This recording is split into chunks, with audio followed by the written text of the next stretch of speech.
안녕하세요. 한자 천재 윤쌤입니다.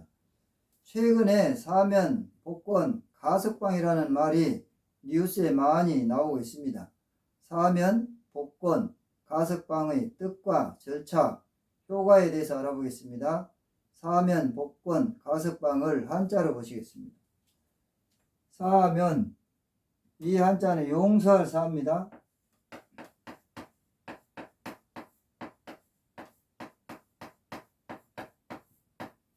이 한자는 면할 면,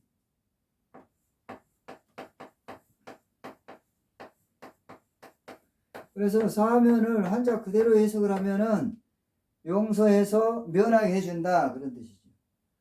복권, 이 한자는 회복할 복자입니다. 회복할 복, 잃었던 거를 회복시켜준다 그런 뜻입니다.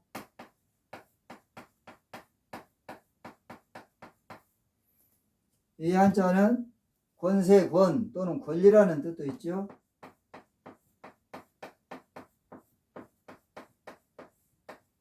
복권을 한자 그대로 해석을 하면은 잃었던 권리를 다시 회복시켜준다 그런 뜻입니다. 가석방, 이 한자는 잠시 갑니다. 임시가라고도 합니다. 이 한자는 풀석,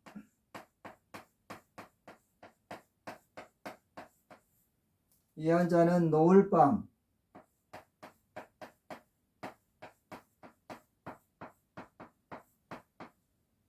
가석방 한자 그대로 해석을 하면은 잠시 풀어서 놓아준다 그런 뜻이죠.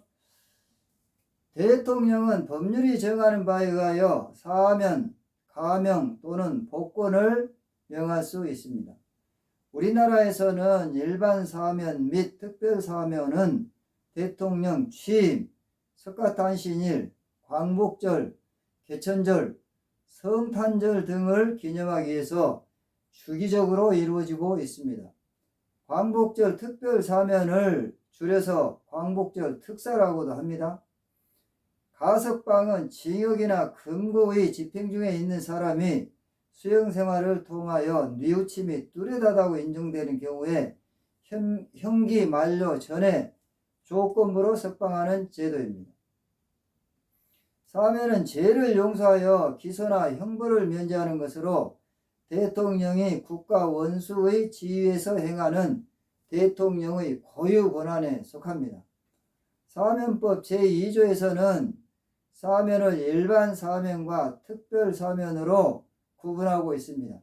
사면법 제3조에서는 일반 사면 대상을 죄를 범한 자, 특별 사면 및 가명의 대상을 형을 선고받은 자, 복권의 대상을 형의 선고로 인하여 법령에 따른 자격이 상실되거나 정지된 자로 규정하고 있습니다.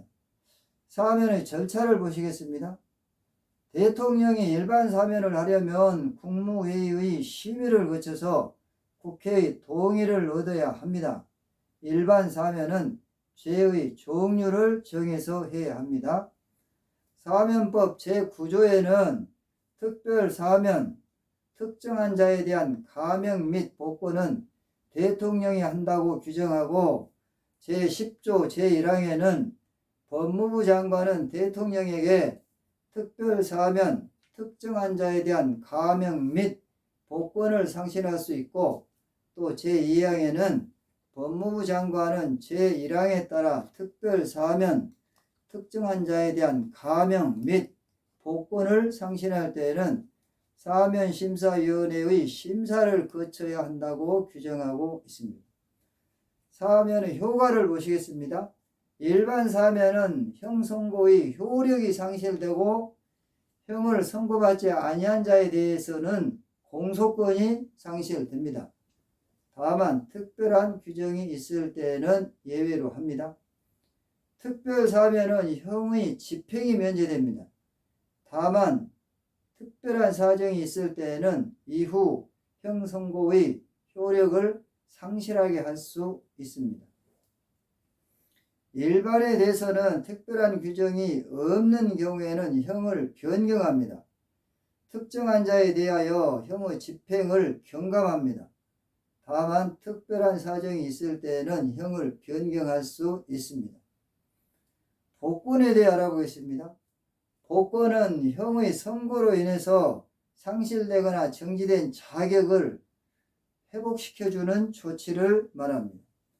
형집행을 종료하였거나 형집행을 면제받은 자에 대해서만 할 수 있습니다.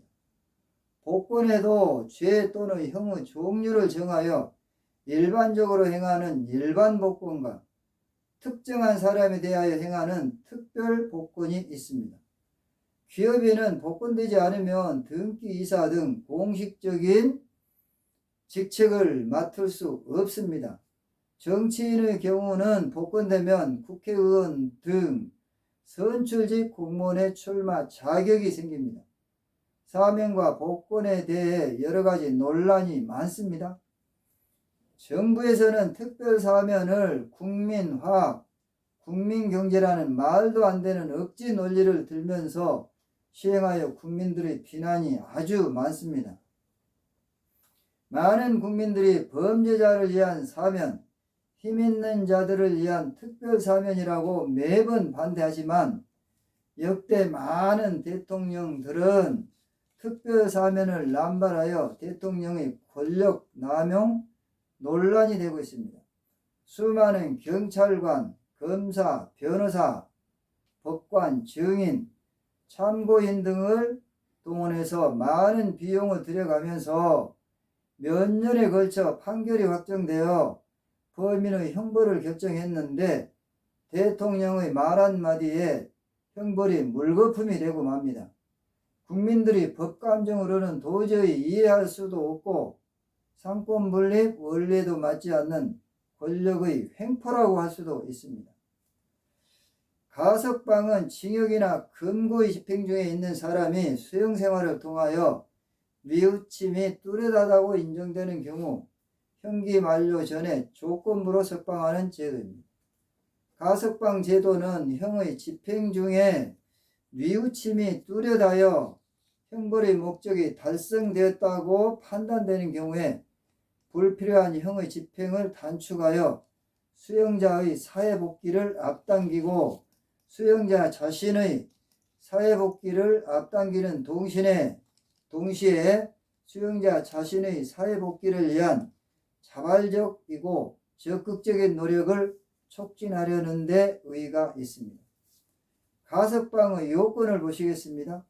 가석방은 일정한 요건이 갖춰진 경우에 가석방 심사위원회의 가석방 신청에 의해서 법무부 장관이 허가할 수 있습니다.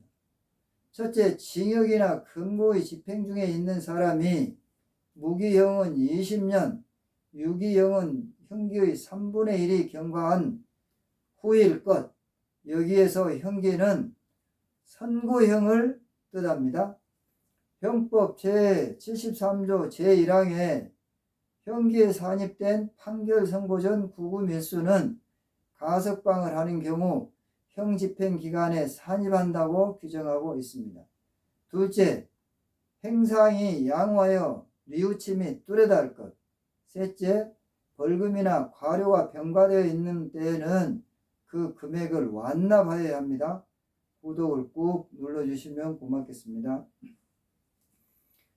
가석방의 효과는 형법 제76조 제1항에 가석방의 처분을 받은 후 그 처분의 실효 또는 취소되지 아니하고 가석방 기간을 경과한 때는 형의 집행을 종료한 것으로 봅니다. 제75조에서 가석방 처분을 받은 자가 감시에 관한 규칙을 위배하거나 보호관찰의 준수사항을 위반하고 그 정도가 무거운 때에는 가석방 처분을 취소할 수 있다고 규정하고 있습니다. 한자천재 윤쌤이었습니다. 수고하셨습니다.